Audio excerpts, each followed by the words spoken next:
Место. Rusça.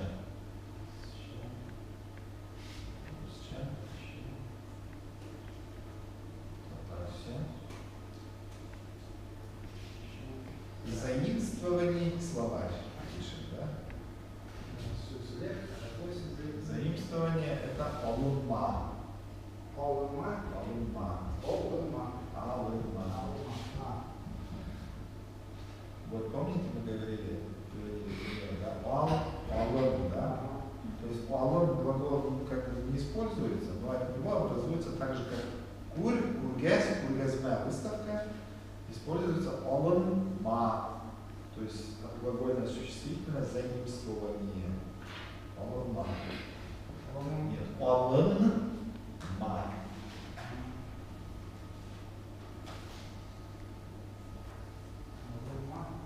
Алынма.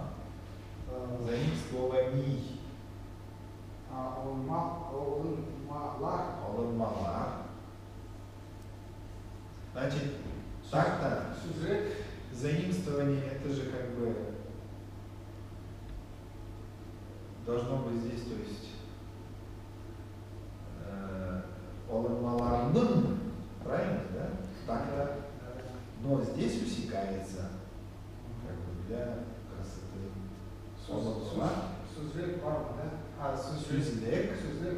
Но сүзлек, он не просто сүзлек отдельно, а он вот этот арабча, русча, татарча алынмалар сүзлеге.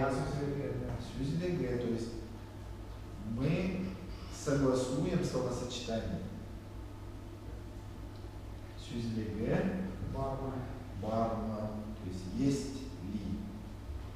Да, sizni arabcha, ruscha, tatarcha alınmalar сүзлеге var mı? Знак вопроса ставим. Знак вопроса. Колпачок одеваем. На фломастер. Чтобы не засел.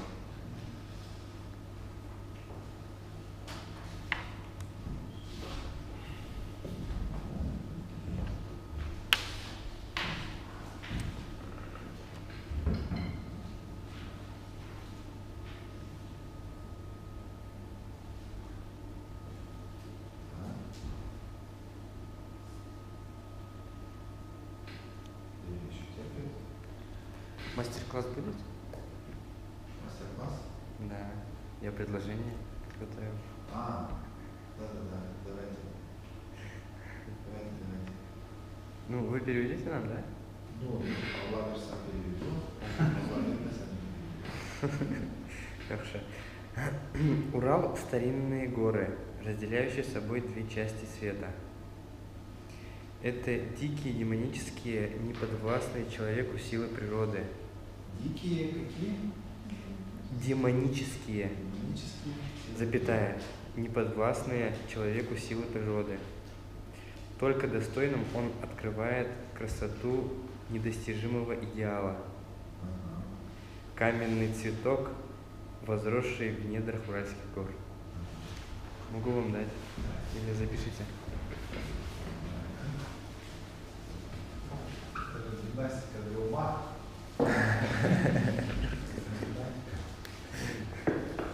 Какое там первое предложение? Урал, дефис старинные горы. Урал, дефис старинные горы.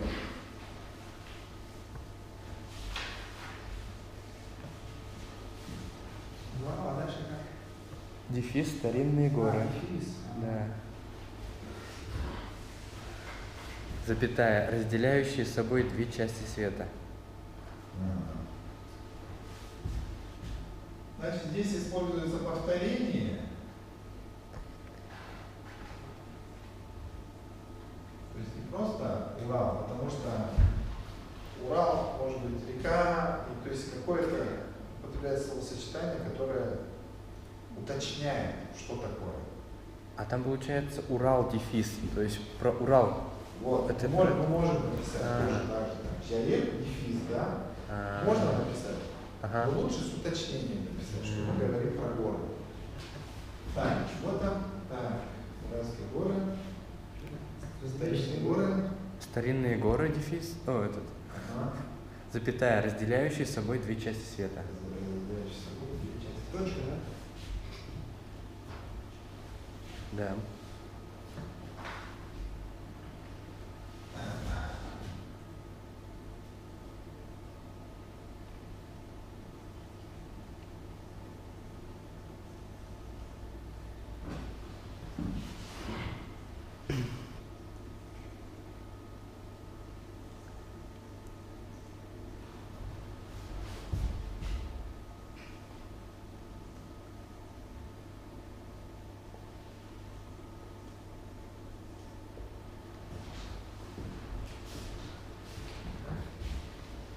То есть часть света, материк, континент Критга.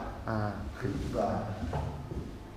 Даже Зульфат Хаким писал, стихотворение у него есть такое, душераздирающее. Ора Критгада пишет вчера. То есть колыбельная на черном континенте. Жейн таулары ике Критганы бүле тұрған бұрынғы таулар. Бұрынғы. Бұрынғы древний. Точно. То есть старое Иске было бы здесь, да? Угу. Иске Талар, старый город, это такой больше геологический аспект. А древний это такой гуманитарный аспект. Дальше, что-то? Это дикие, запятая, демонические, запятая, неподвластные человеку силы природы. Точка. Это дикие. Так.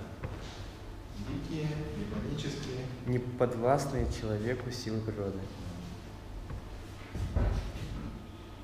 Так.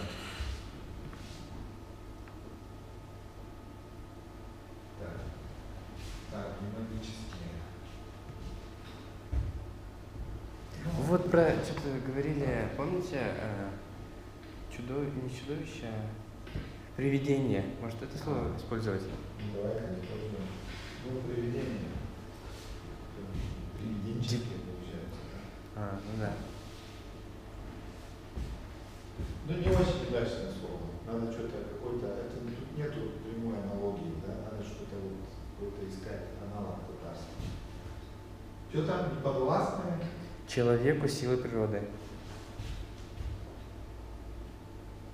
А если таинственный? Ну да, тоже. Не, демонические. Таинственные можно написать. Серле. Сердле? Серле. Сер. Это тайна, секрет, сер. Сер.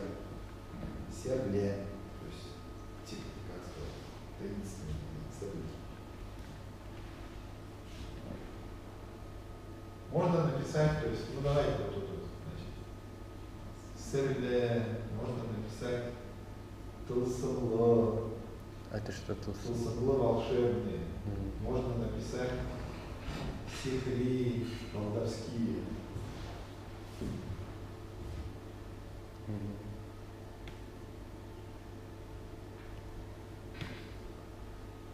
Бу вахши. Подвластные человеку. Вахши это дикие. Вахши дикие.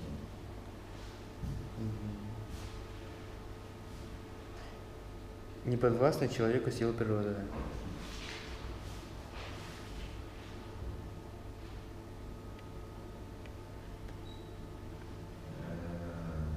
Неподвластные киши. Другое. Киши хаки.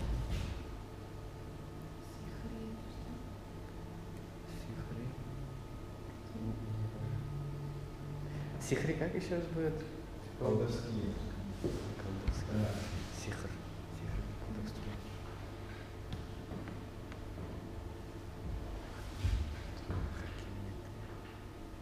Вот так, да.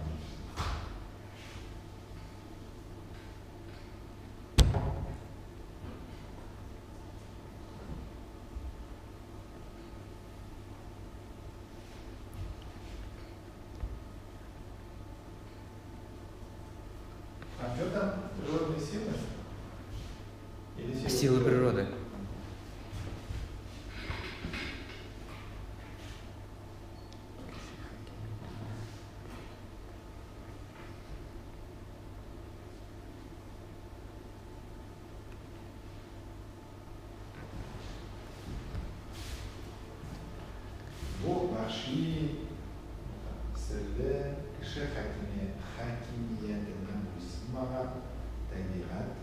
кишләре. Неподвластные, да, хакимияты? Киши хакимияты, то есть киши человек, хакимият власть, киши хакимиятына, буйсынмаган, то есть не подчиняющийся, не подвластный. Буйсынмаган. Табиат кишляре. А можно написать природные силы, да? Вот обратите внимание, природные силы. Будет здесь так, вот здесь, между прочим, я зарапортовал здесь, должно быть. Это надо уточнить орфографию. Знак вопроса здесь, я что-то разобрал. То и так, и да. И если бы мы написали бы вот так вот, то тогда было бы кишлярь. И разница, то есть табират кишляры – это силы природы, а табиры кишляр – это природные силы. Табиры кишляры неправильно будет, и табират кишляр тоже неправильно будет. Или табират кишляры, или если табиры, то кишляр. Согласование. И дальше что? Только достойным он открывает красоту недостижимого идеала. Имеется в виду Урал, да? Ну да. Ну здесь стройнее будет опять, да, Урал. Только достойным он открывает красоту недостижимого идеала.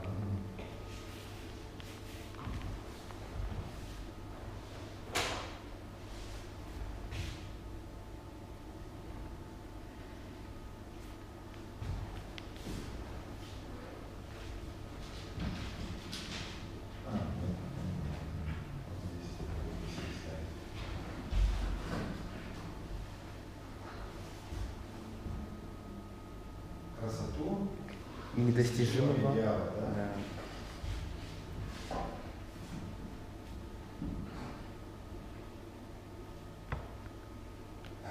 Так, Женя,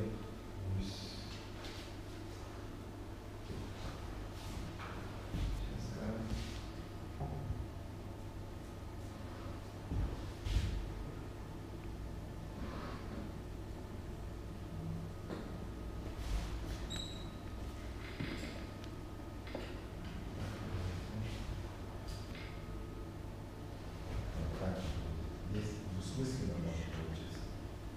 Житарек это не только достигать, это еще и хватать. То есть житарек это хватит.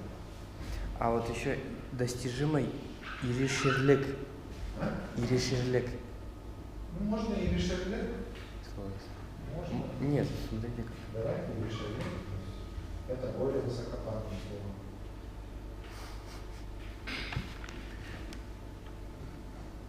Так.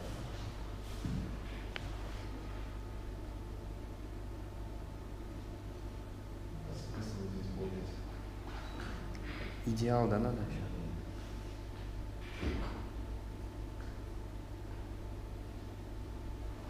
Все-таки вот так вот, наверное. Да.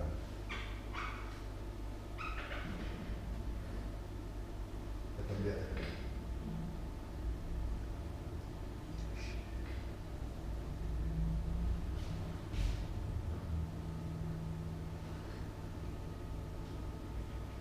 Что там? Только достойным открывает красоту недостижимого идеала. Сильно?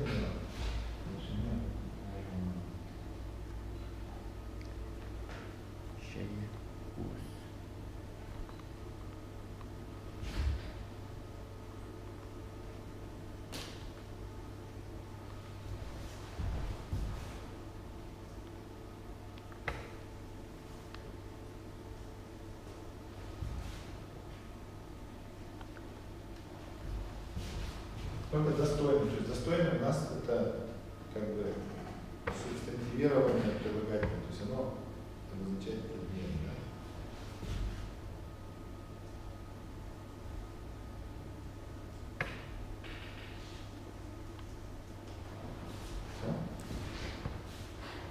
Все? Тире. Ж. жері өз ерекшелігі мүмкін болмаған табиғат матурлығын фақат лайықларға ғана ашады. Так, а можете еще перевести как бы там слово? Вот. Ерекшелігі. Жері это Урал, Усь это свою, да? Ерекшелігі это достигать. Мүмкін болмаған, то есть невозможно достичь, да? Хакикат, то есть здесь может перевестись как идеал, может перевестись как истина. Хакикат, матурлығы, красота. Факат, только лайыкларға, лайық достойный. Только достойный, то есть достойный только открывает. Ну, спрашивайте, какое слово? Отсюда идет дефис. Так, где? Отсюда? Да, да. Каменный цветок, возросший в недрах Уральских гор. Каменный цветок, что сделавший? Запятая, возросший в недрах Уральских гор.